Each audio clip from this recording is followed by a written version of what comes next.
what it is, what it does. Bliss and power to the family.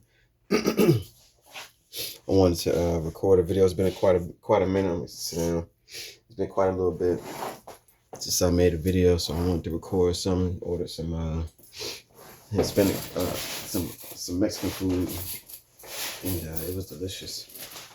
With a little Cuban coffee, some Mexican food, a little Cuban coffee today. But I don't know why I got it. I usually have the phone set up here to whenever I'm trying to watch something, I got the phone plugged in. But this is I got a little studio, and I want to talk about a little lightweight stuff. Bliss and power to you. Hope everything's going well. Hope your world's shaping up phenomenal for you. Everything is lining up. Everything is coming together for you in the best of ways. And I hope you can see your vision clearly.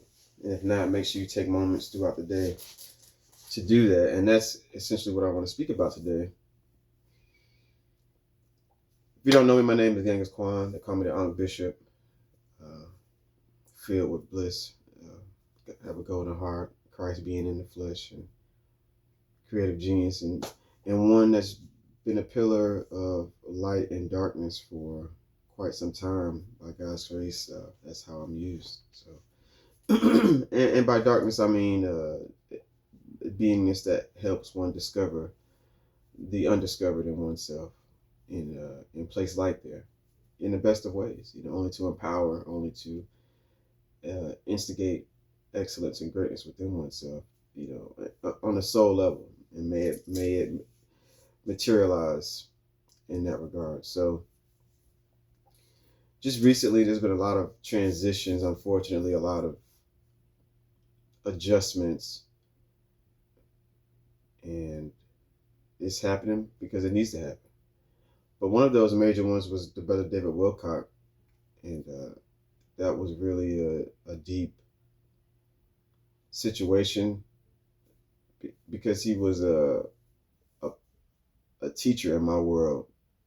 He showcased quite a few things that I was unaware of before until he exposed me to them. And I used him as a reference to quite a lot of people as I was sharing. So his transition was surprising, and it hurt my feelings a little bit, quite a bit. And on one of somebody had shared a little compilation of some of his quotes and things that he spoke on. And in the comment section of one of those videos I had seen within a couple recent days after his transition, I put, because in one of the compilation quotation pieces that was assembled for him in his memory, he spoke on how he wanted to make sure that the global meditations that he was doing was not done in vain, and that people would pick up that hymn, and other influencers and just individuals around the world would make sure that global meditations were getting done, because they offered such a resolution and a remedy by putting our energies together and really focusing our intentions on one common accord, on one goal. And many people have referenced this as well, because it's what the truth is. It's a lot of power when we choose to operate as one. Although being many individualized units, to operate as one, being individuations of the one, it turns our consciousness and our ability to affect change, distant and local. It amplifies that exponentially. There's another woman I reference. I think her name is McTaggart. I always want to say Liz, but I think her last name is McTaggart. And I'll put it in the her book is called The Power of Eight. So anyway, that's a side note. But Brother David was speaking on that, and he was saying he wanted that to be continued in that compilation video. So I put in the comments, okay, well, easy way for us to continue that, just effortlessly without having a whole bunch of organization, a bunch of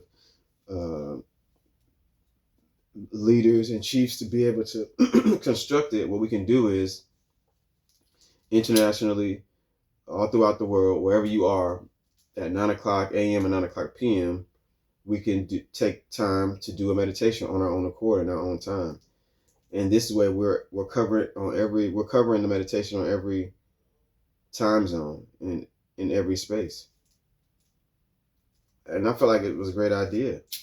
And I have been thinking about it for a while, and I've been speaking about it for a while in my immediate circles and on social media here and there. So I put that in the comments, and it received a lot of likes, like hundreds and hundreds and hundreds of likes. I don't think I've ever had a comment receive that many likes before. So I was like, wow, that's pretty dope. It's something that's really liked, and people can see the practicality of it. It's like you don't have to deal with being organized, waiting for somebody to organize, or nothing like that. It's just in your time zone, in your place, in your location, do this 9 a.m. and 9 p.m. meditation. And that way we're ensuring that it's getting done. And you can do it with a group of friends, you can do it by yourself. But if everybody knows in America, because I've been blessed to travel to other countries before. I've been in the military and was a military dependent as a child.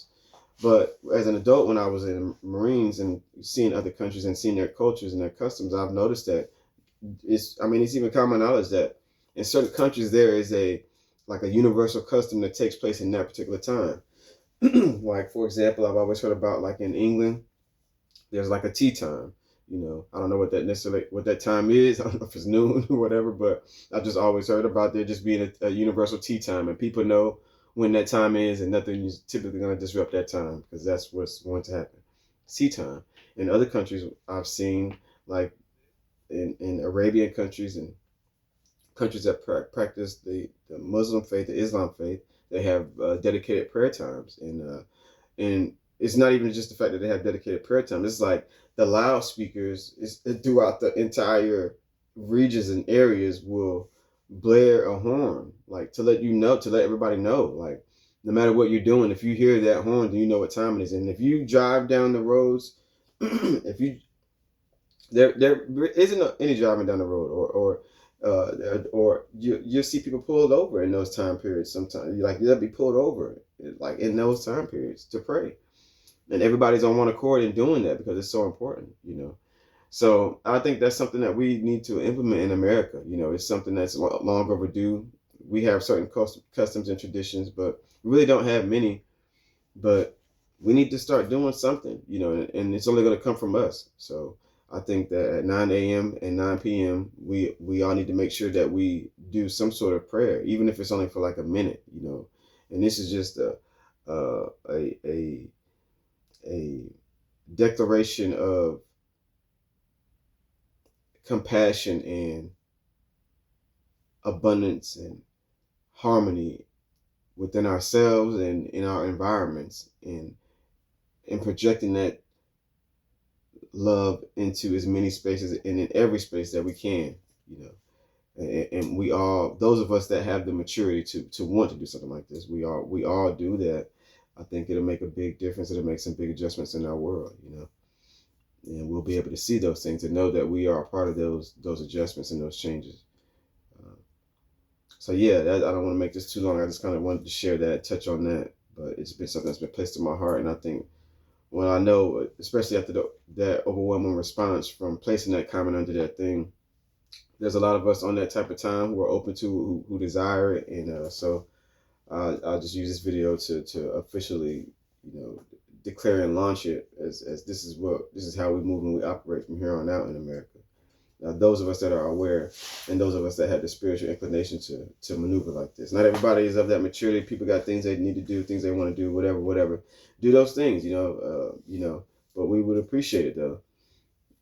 If at 9 o'clock, a.m. and p.m., we those of us that can take out those moments. And like I said, even if it's just for 30 seconds, a minute, 15 seconds, I love you. I'm sorry. Please forgive me. Thank you.